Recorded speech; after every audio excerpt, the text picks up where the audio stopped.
Je m'appelle Magali Flésia, je suis coach professionnel et superviseur diplômé. Depuis 2014, j'accompagne les personnalités sensibles à assumer pleinement et librement leurs spécificités et à faire de leur sensibilité un atout professionnel. Ma couleur, les techniques du théâtre d'improvisation que je pratique depuis plus de 15 ans, passionnée par les mécanismes du lâcher-prise et des processus créatifs. J'ai créé ce podcast, Monde Sensible, pour contribuer à un monde plus ouvert à la complexité et plus tolérant. Les récits de séances individuelles font mention de clients ayant validé la retranscription et la diffusion de nos échanges. Pour respecter la confidentialité, leur prénom a été modifié et parfois leur genre. Bonne écoute! C'était une formation en intra-entreprise sur la communication non violente, dite CNV, réunissant des managers de différents sites. Parmi les objectifs prescrits, celui de les accompagner à tisser davantage de liens avec leurs équipes pour favoriser leur montée en compétences. Le nom de communication non violente fait souvent réagir, comme si on s'exprimait de manière violente. Selon moi, l'un des intérêts de cette formation est de provoquer des prises de conscience concernant nos différentes sensibilités, pour réussir à se mettre à la place des autres et appréhender ainsi la violence avec laquelle certains individus perçoivent, reçoivent et ressentent parfois nos propos, nos manières de nous exprimer, même quand notre intention est tout autre. Au moment où j'interrogeais les attentes des 10 participants, l'une d'eux a pris la parole. « J'ai pas d'attente, moi. Je dis pas que j'ai rien à apprendre, mais bon, ça fait déjà 3 ans que je suis à ce poste et tout se passe très bien. Je m'entends bien avec mes collaborateurs. Si j'ai quelque chose à leur dire, je leur dis. Et si eux doivent me parler, ils viennent me voir. C'est pas que je sais tout, mais bon, ça va, quoi. » Et elle parlait. Comme il m'arrive généralement dans ces cas-là, j'ai continué de la regarder en esquissant un léger sourire qui se voulait accueillant. Ce sourire, c'était un mélange de compassion, d'amour inconditionnel et paradoxalement de découragement. Paradoxalement, parce que le mot découragement vient de courage, qui lui-même vient du latin cor, à savoir le cœur. Alors comment ressentir à la fois du découragement, c'est-à-dire la sensation de perdre son cœur, et en même temps de l'amour inconditionnel et de l'accueil? C'est peut-être là que se situe une grande partie de notre travail en tant que professionnel de l'accompagnement. En cette capacité à rester le cœur ouvert, malgré parfois un mouvement inverse, insufflé par la causalité circulaire. En effet, mon cœur se referme face à la fermeture, par effet miroir, diront certains. En ce qui me concerne, je préfère parler de causalité systémique plutôt que de miroir, ou de circularité systémique. Parce que le miroir me renvoie à un mur, une frontière verticale située entre mon interlocuteur et moi-même. La circularité systémique, elle, se présente comme un espace horizontal, une bulle.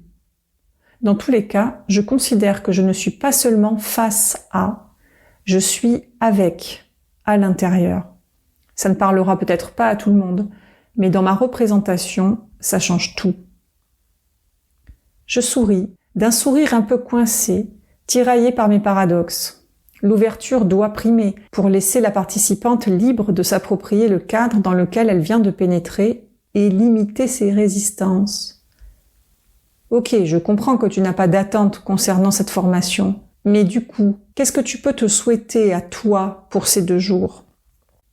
Je sais pas. J'ai peur de m'ennuyer, que tu dises des choses que je connais déjà. C'est pas contre toi, mais bon, j'ai pas de problème avec mes collaborateurs, moi. Tu n'as pas envie de t'ennuyer. Et du coup, si tu arrives à ne pas t'ennuyer, qu'est-ce qu'il se passera? Peut-être que je pourrais apprendre des choses nouvelles, mais je sais pas quoi. Et bim, quelque chose commençait à s'ouvrir. Elle passait de la non-attente à peut-être que je pourrais apprendre quelque chose pour ne pas m'ennuyer. Je précisais alors que lorsque l'on n'attend rien, il n'est pas rare que rien ne se passe. Je l'invitais du coup à poser son attention sur tout ce qu'elle repérerait et qui pourrait lui être utile sur le terrain, et à l'exprimer au groupe. Comme à l'accoutumée, je demandais à l'ensemble des participants d'exprimer le moindre doute, la moindre interrogation, le moindre manque d'intérêt ou jugement émergent, d'exprimer s'ils étaient sceptiques par rapport à tout ce que l'on ferait dans la journée. Il est difficile de savoir ce qu'il nous manque ou de savoir ce que l'on souhaite quand on n'a pas pour habitude de douter et de se remettre en question. Je dis douter et se remettre en question, car bien souvent il me semble que le doute est un allié dans la remise en question. Le doute n'est pas toujours agréable, parce qu'il nous renvoie à l'inconfort lié au sentiment d'incertitude. Il nous fait croire que nous n'avons pas confiance en nous, puisque nous ne sommes pas certains. Et pourtant, c'est justement parce que nous doutons que nous pouvons avoir confiance en notre capacité à prendre en considération plusieurs éventualités, plusieurs hypothèses, et à ne pas nous leurrer, ou du moins agir le plus en conscience possible. L'incertitude façonne des esprits ouverts, adaptables, et appelle à l'humilité. Si j'imagine une bouteille vide, je peux avoir la certitude qu'il n'y a pas d'eau à l'intérieur, un point c'est tout. Elle est vide et c'est un constat. Si j'intègre l'incertitude, alors je peux imaginer qu'il y avait un autre type de contenu dans la bouteille avant qu'elle ne soit vide, ou penser que l'eau contenue à l'intérieur a été versée ailleurs, dans un autre contenant, ou bien qu'elle a été bue et s'est donc transformée. Là où la certitude « il n'y a pas d'eau » me limitait à un constat, l'incertitude titille ma créativité. Je vois pas le rapport, penseront les sceptiques. Peu importe, fermez les yeux et ressentez dans votre corps l'incertitude. C'est quelque chose d'impalpable, d'ouvert, d'un peu déroutant. Grâce à elle, nous sommes en veille et en mouvement.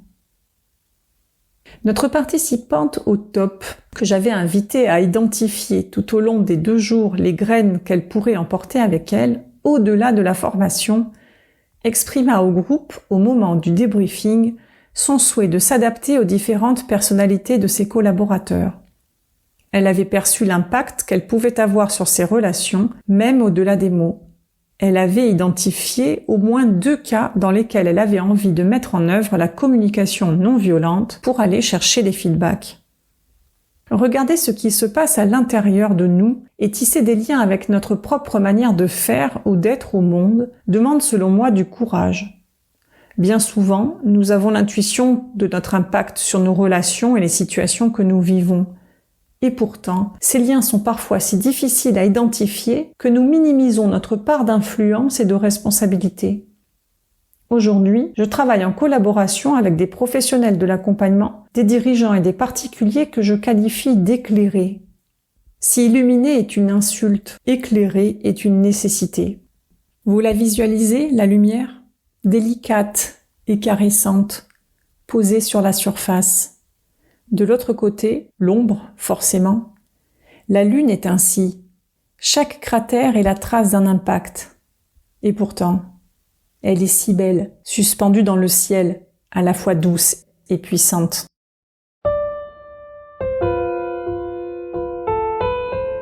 Merci d'avoir écouté cet épisode de mon podcast Monde Sensible. Je vous donne rendez-vous pour le prochain, pour un monde plus organique, ouvert à l'incertitude et à l'inconnu, et plus respectueux de la diversité du vivant.